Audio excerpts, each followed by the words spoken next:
Qatar Indian business and professionals council IPPC annual connect എന്ന പേരിൽ വാർഷിക സംഗമം സംഘടിപ്പിച്ചു. ഖത്തറിലെ ഇന്ത്യൻ അംബാസിഡർ വിപുൽ ഉദ്ഘാടനം ചെയ്തു. വ്യവസായ വാണിജ്യ മേഖലയിലെ പ്രമുഖർ പങ്കെടുത്തു.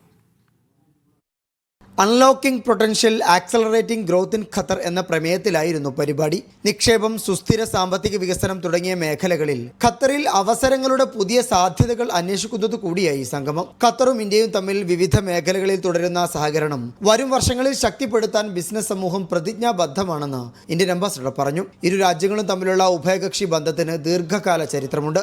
വ്യാപാരമാണ് അതിന് ശക്തമായ അടിത്തറയിട്ടതെന്നും അദ്ദേഹം ഓർമ്മിപ്പിച്ചു. IPPC പ്രസിഡന്റ് താഹ മുഹമ്മദ് സംഘടനയുടെ നേട്ടങ്ങൾ വിശദീകരിച്ചു. ഖത്തർ വാണിജ്യ വ്യവസായ മന്ത്രാലയത്തിലെ ഹമദ് മുഹമ്മദ് അൽ നസർ, ഇൻവെസ്റ്റ് ഖത്തർ പ്രതിനിധി മുഹമ്മദ് അൽ മുല്ല, ഖത്തർ ഡെവലപ്മെന്റ് ബാങ്കിലെ ഖാലിദ് അബ്ദുള്ള അൽ മന, അബു ഈസ ഹോൾഡിംഗ് ഗ്രൂപ്പ് പ്രതിനിധി അഷ്റഫ് അബു ഈസ എന്നിവർ പങ്കെടുത്ത പാനൽ ചർച്ചയും അരങ്ങേറി. Media 1 Doha.